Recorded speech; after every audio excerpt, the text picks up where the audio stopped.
ازيكم حبايبي، عاملين ايه؟ اللي ما يعرفنيش انا نيفين.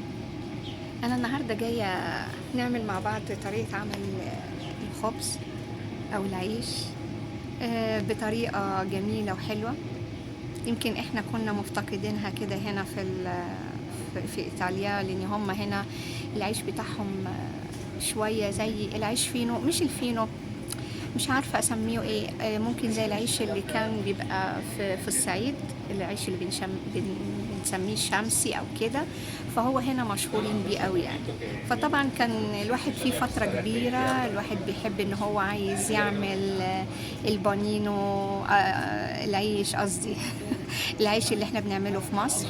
طبعا ما عندناش هنا الردة أو كده، موجودة في بعض المحلات بس المنطقة بتاعتنا مش موجودة. فقلت طيب ما نيجي نجربها مع بعض ازاي ان احنا نقدر نعملها بطريقة بسيطة يعني وجميلة، وفي نفس الوقت نحس ان احنا كده عملنا العيش بتاعنا اللي في مصر. بصراحة جميل وبيطلع حلو وهش، وبتقدري تعملي منه سندوتشات. خصوصا كان بينفعني جدا جدا يعني في السندوتشات مع الأولاد. وبصراحة يعني يمكن العيش الإيطالي هنا جميل وكل حاجة، ولكن بحس ان هو بيبقى صعب في السندوتشات، بحس ان هو سميك لان هو بيبقى مليان دقيق من جوه، مليان اللي احنا بنسميه اللبة كده، او الحاجة اللي من جوه مليانة كتيرة. فما اعرفش يعني، انا بالنسبه لي ما كنتش بحبه قوي يعني، ما بحبش ان انا احس ان انا باكل عيش اكتر من الحشو اللي جوه. بفضله يكون ظاهر، يعني ظاهر الحشوات اللي جوه.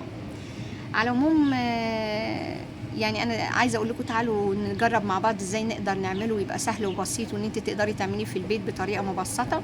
وفي نفس الوقت لما بيكون العيش السمك بتاعه رفيع بتحسي بالحشوات من جوه. فتعالوا مع بعض نشوف ازاي بتتعمل وازاي سهلة ومش محتاجة حاجات كتيرة يعني. زي ما هقولك ازاي الطريقة، هي يعتبر الدقيق، المية، الخميرة، والموضوع على كده، والمية طبعا اللي هنعجن بيها، والزيت. مش هنحتاج حاجات كتيرة. وتعالي اقولك الكمية اللي انت هتقدري تستخدميها او عايزة تضاعفيها، وازاي ان انت تقدري تعمليها بطريقة مبسطة. يلا مع بعض نشوف الطريقة ازاي، وهتلاقيها سهلة جدا مش هتتعبي فيها. يلا تعالوا مع بعض. تعالوا مع بعض نبتدي بقى. 2.5 كوباية دقيق، ومعانا نص زيت، ومية دافية للخميرة، وكوباية مية كبيرة اللي هنعجن بيها.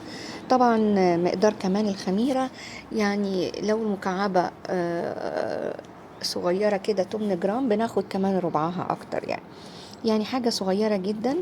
نبتدي في العجانة، بنزل بالزيت وكوباية المية الأولانية، وبنزل عليها على طول بالكوبايتين الدقيق ونص، وبعجنهم في العجانة. يعني انت زي ما انت شايفة كده، عايزة برضو تعمليهم على ايدك مفيش مشاكل. يعني انا استسهلت في اليوم ده، عملتها في العجانة وخلطتها مع بعض. طبعا الدقيق، كل نوع دقيق بيختلف عن التاني، تبقى عينيكي عليها ان انت تخليها ولا طرية قوي ولا العجينة ناشفة محتاجة مية. فانا كان معايا مية على الجنب، حطيت يعني بس زي معلقتين مية علشان اخلي العجينة طرية، وابتدي اعجنها بالطريقة دي زي ما انت شايفة، علشان العجينة تتجانس مع بعض اكتر واكتر وتمسك مع بعض، وتبقى الأنسجة فيها متماسكة، يعني عشان لما اجي العجينة تخمر وكده بتدي الهشاشة بتاعتها كل ما تكون مخدومة كويس في العجنة زي ما انت شايفة. بعد كده انت بتقطعيها العدد اللي انت عايزاه، وبعد كده برضو بوريك ان انا بحطها في حاجة تخليها دافية وانها تقدر تخمر. ومثلا زي ما يكون علبة زي كده، غطيتها كويس، الغطا بتاعها محكم، وغطيتها كمان بفوطة. بحب ان انا لما اكون عايزة اعمل العيش اخبزه او اعجنه قبلها بليلة، علشان ياخد وقته في الخمران بتاعته، ان هو يخمر حلو ويبقى هش معايا تاني يوم زي ما انت شايفة كده اقدر ان انا استخدمه. في نفس اليوم بحسه شوية بيشد وبيبقى صعب الفرده. زي ما انت شايفة بالطريقة كده، ببتدي ان انا بفرد الكورة اللي انا كنت عاملاها على دقيق على سطح العمل كده زي ما انت شايفة. انا يمكن هنا بعملها في الشغل بستسهل يعني، بس برضو ما فيش مشاكل عملتيها في البيت، ان انت بتفردي حبة دقيق وتحطي عليها العجينة وتبتدي بالفردة دي. ما تكبرهاش عن السمك اللي زي ما انت شايفة ان انا عاملاه ده، علشان يطلع العيش فيه سمك شوية وتقدري ان انت تحشيه لو عايزة تعملي سندوتشات، لان كل ما بتكبريها هتبقى ارفع وارفع. بصراحة بيبقى طعمه جميل ولذيذ جدا. طبعا لو عندك ردة في البيت تفرديه بالردة بيبقى رائع. بيبقى حلو قوي، وتلاقي ان طعم العجينة نفسها جميلة جدا ان انت بتعمليها حتى يعني في البيت وبكل سهولة، خصوصا ان انت ضامنة معجونة ازاي وضامنة ان انت حفظتيها فين زي ما انت شايفة كده. طبعا انا علشان الفرن هنا قوية شوية، فطبعا ما اخدش معايا اكتر من يعني 7 دقايق. انت عينك عليها، لاني اول ما تلاقيها ابتدت تحمر تبتدي تحوليها من مكان لمكان علشان يحمر من جميع الجوانب ومن فوق ومن تحت. قد ايه طبعا بصراحة يعني العيش لما بيتعمل في البيت بصراحة جميل. وانا يمكن هنا زي ما كنت بحكي لكم حسيت اني هنا علشان مش موجود العيش ده، ان العيش ده جميل جدا ورائع.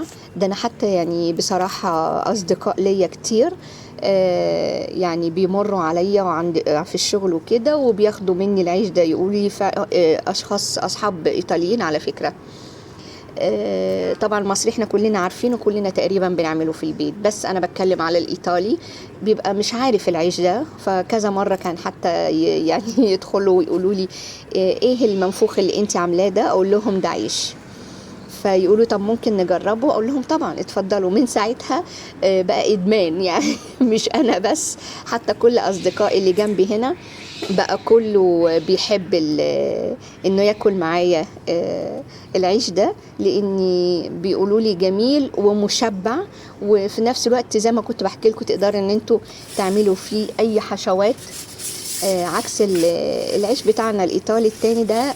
يعني بنحشيه زي ما قلت لكم، بس ما بتحسوش بطعم الحشو من كتر من هو سميك. لكن العيش ده جميل وحلو وبيبقى باين فيه طعم الحشوات.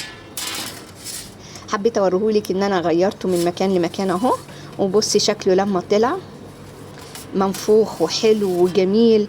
تسيبيه بس يتهوى 3 دقايق، وبعد كده اول ما تحسيه انه بقى دافي على طول تحطيه في كيس يحفظه ان هو يبقى طري، او قطعة فوطة يعني قطعة قماشة او قطعة فوطة يعني، وتحفظيه في كيس، وبعد ما يبرد خالص تحطيه في كيس ان هو ما يخلوش ينشف.